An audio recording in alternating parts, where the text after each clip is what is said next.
흔히 현대사회는 1차에서 3차 산업혁명을 지나서 4차 산업혁명으로 접어들었다고 얘기하고는 하는데요. 그러면 여기에서 4차 산업혁명이라는 것은 무엇일까요?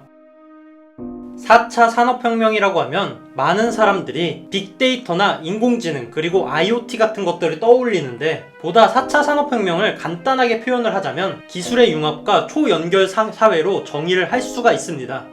우리가 평소에 즐겨 시청하는 유튜브는 신기하게도 영상 시청자에게 맞춤형 광고가 나오게 되는데, 간혹 시청자들이 관심이 없는 그런 주제의 광고들이 나오기도 하지만 그건 이미 시청자가 관심 있는 주제의 광고들을 모두 다 소진을 했거나 다른 주제의 광고의 단가가 너무나 높아서 생기는 것일 뿐이고, 실제로 구글은 빅데이터와 AI 알고리즘을 이용해서 시청자가 여자친구가 생겼는지 아니면 헤어졌는지, 소득 수준이 높은지 아니면 낮은지, 그리고 반려동물이 있는지까지 정확하게 알고 있습니다.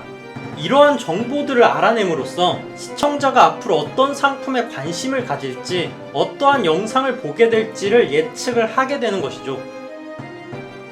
이렇게 4차 산업혁명은 빅데이터나 AI, IoT 같은 여러가지 기술들을 융합을 하고, 이를 통해서 소비자의 앞으로의 소비 패턴 등을 예측할 수가 있게 합니다.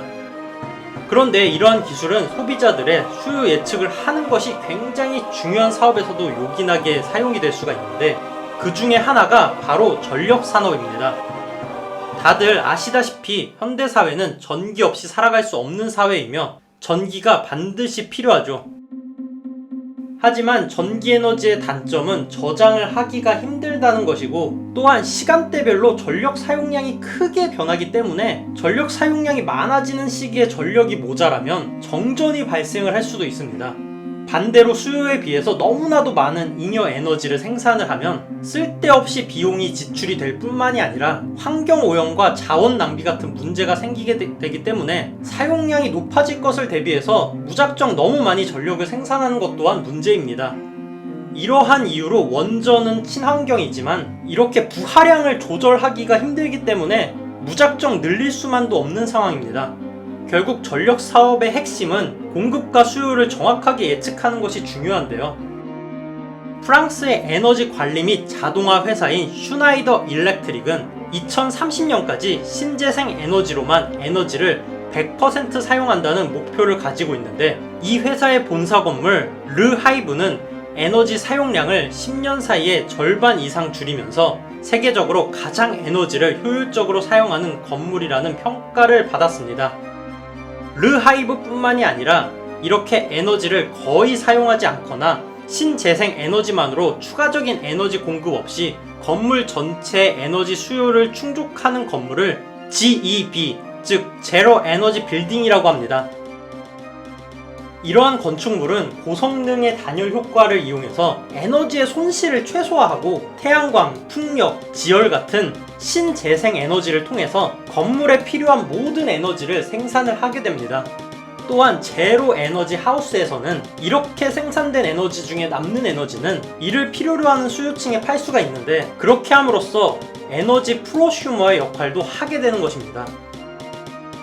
에너지 프로슈머는 프로듀서와 컨슈머를 합한 합성어로 에너지 생산에도 참여를 하는 소비자를 뜻하는데, 가령 예를 들어서 태양광 패널이 설치된 전원주택에서 살고 있다면 해가 떠있는 낮 시간에는 태양광 패널을 통해서 실제로 내가 소비하는 전력보다 많은 전력을 생산하게 됩니다.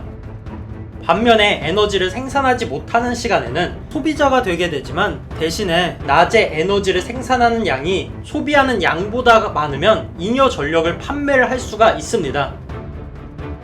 네덜란드의 앱 기반 거래 플랫폼 반데브로는 전력 생산자가 전기 에너지 판매 단가를 제시를 하면 소비자가 이를 구매를 하는 방식으로 마치 우리가 웹 서핑으로 물건을 쇼핑하는 것처럼 에너지를 거래할 수가 있습니다. 제로 에너지 하우스와 에너지 프로슈머가 많아지면 앞으로의 미래는 P2P로 에너지를 거래하는 게 자연스러운 시대가 될 것입니다. 그런데 꼭 신재생 에너지 발전 설비가 있어야지만 에너지 프로슈머가 될 수가 있을까요? 작년에 정부는 일반 국민도 전기를 아끼기만 하면 돈을 벌 수 있는 신사업인 에너지 쉼표를 발표했습니다.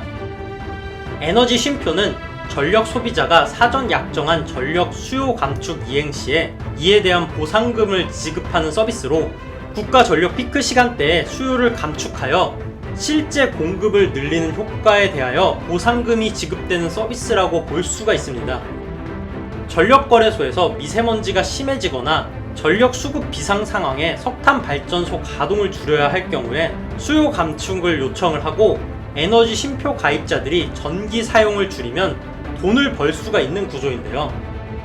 전기 사용을 줄인다고 하면 불편할 것 같지만 항상 그렇지는 않은 게, 예를 들어 아파트가 BR 제도에 가입한 경우에는 전력 감축이 발령이 되면 이 아파트는 전력 공급을 받질 않고 보유하고 있던 비상 발전기를 이용해서 자체 생산한 전력을 사용을 한다면 주민들은 일상생활에 지장을 받지는 않지만 보상금을 받을 수가 있는 것입니다. 그러면 평소에 전기를 저장을 해놨다가 어차피 감축이 될 때 이 저장된 전기를 도로 가져다가 쓰니까 결국에는 똑같은 거 아니야? 라고 생각을 할 수도 있지만, 앞서 얘기한 것처럼 전기 에너지의 단점이 저장이 힘들다는 것이기 때문에 부하가 몰리는 시간대에 전기 에너지를 다 가져다가 쓰게 되면 갑자기 이렇게 늘어나는 수요 때문에 석탄 발전 같은 에너지원을 사용해야 되므로 환경 오염에 악영향을 줍니다. 따라서 이러한 제도를 통해서 전력 사용을 분산을 시켜야 석탄 발전의 비중을 줄이고 친환경 에너지의 발전 비중을 높일 수가 있는 것이죠. 이렇듯 앞으로는 P2P로 에너지를 거래하고 수요가 늘어나는 시간에 에너지를 절약하기만 해도 보상을 받을 수 있는 미래가 올 것입니다. 그리고 전기 에너지를 판매하려면 대규모 에너지 생산 설비가 있어야 한다고 생각을 할 수도 있는데, 대규모 에너지 생산 설비를 갖추지 않았더라도 소규모 전력 중개 시장을 이용해서 에너지를 판매할 수가 있게 된다고 합니다. 소규모 전력 거래 중개 시장은 전력 거래소에서 운영하는 시장으로 1메가와트 이하의 신재생 에너지 거래를 대행해주는 서비스 산업입니다. 이를 위해서는 계량기와 통신 설비들을 설치를 해야 되는데, 기존에는 이러한 비용들이 부담이 돼서 소규모로 전력 거래를 하기에는 힘들었지만, 최근에는 이런 설비 가격을 현저하게 줄이는 방법이 나오고 있습니다. 지금까지는 전력을 거래한다라고 하면 생소한 단어였지만, 이렇게 4차 산업혁명과 시대의 흐름에 따라서 새롭게 변하게 된 에너지 시장 환경으로 일반인들도 전력 거래소를 통해서 전력을 거래하는 게 일상화되는 그런 시대가 올 것으로 생각을 합니다. 그러면